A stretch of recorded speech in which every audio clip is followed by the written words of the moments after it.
So I was recently helping out a client with a Genesis GV70 deal, and he was being absolutely hounded by the dealership he was working with. So much so that at one point he thought that there was something wrong with the car, that they were trying to get rid of it so badly. Did he end up buying it? Yes, actually, but largely because he got them down to a lease payment that he should be able to get a loaded Honda CR-V for.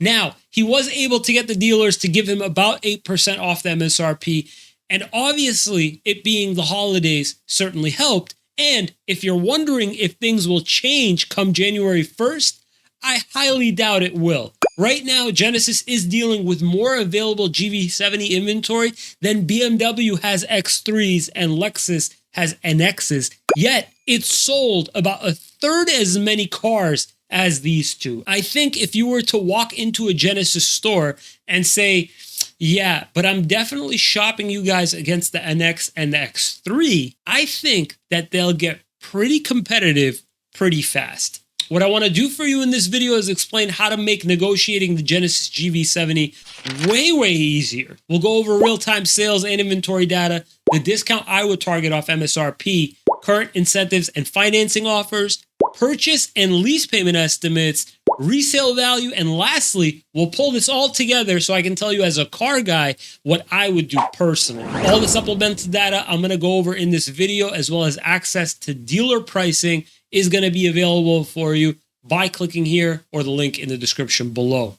Are you ready? Let's go. Sales of the Genesis GV70 are improving, but they're not improving fast enough. Now, Genesis is motivated to start taking market share from BMW and Mercedes, but even with all these absurd incentives and low lease payments, they still can't crack 30,000 units sold in the year. So far this year, they've sold about 26,000 GV70s, and that's far behind the 66,000 NXs Lexus has sold or the 50,000 X3s BMW has sold. I will say, however, Volvo is having an even harder time trying to get rid of the XC60, selling only about 35,000 of them, but having nearly 10,000 in stock. At the moment, Genesis has about 4,700 GV70s in stock, while competitors, Lexus, has about 3,400 NXs, BMW about 3,800 X3s, and Volvo and Mercedes both having about 9,000 to 10,000 of the XC60 and the GLC. So clearly here, Lexus is dealing with huge demand and low supply.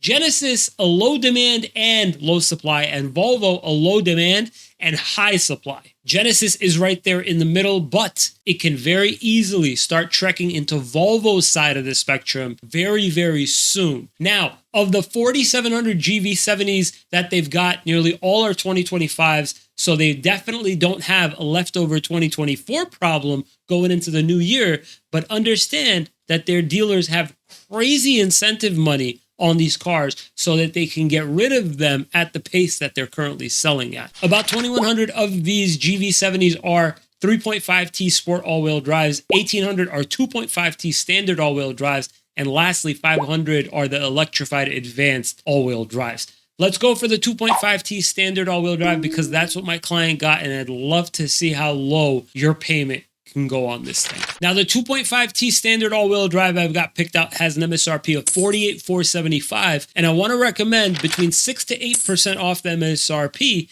although the client I helped got 8% off with very little trouble on his part. So that makes me kind of think that getting more, like 10% off, would certainly have been possible.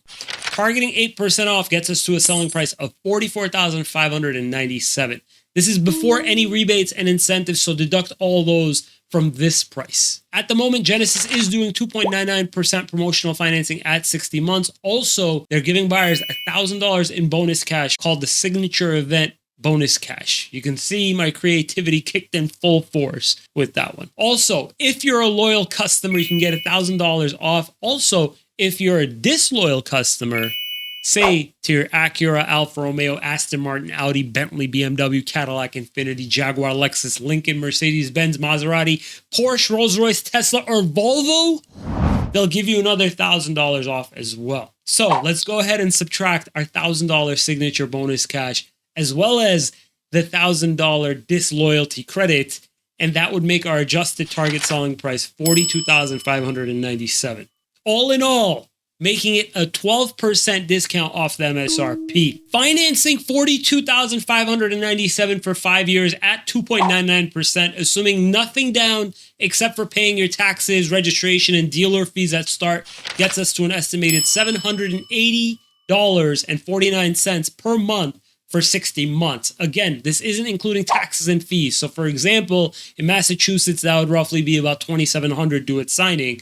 The total cost of the whole thing, the whole loan with all the taxes and all the fees we paid up front, would probably be about $49,545, with interest being paid being about $33.82. Now, let's see what that leaves us with. The 5-year resale, according to iSeeCars.com, is about 48.8%, or about $23,655. Right now, there aren't any 5-year-old GV70s to compare resale values to. However, there are 3-year-old ones and a 3-year-old one. So 2022 is about $34,000, which is about 70% resale value. And IC Cars said it would be about 67% at the 3-year mark. So it's actually doing a bit better than it was estimated to. All right, so let's move on to the lease payment, you guys. Some of you guys are probably expecting a payment that's about $400, and I'm sorry, you're not gonna get it, but we're pretty close.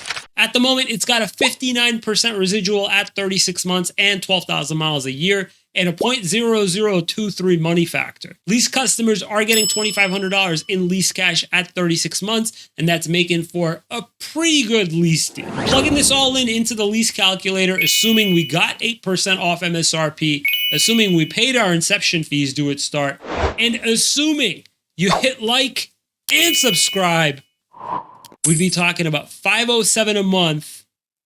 That's not including tax. Now, what would I do personally? Listen, guys, this is gonna sound kind of crazy.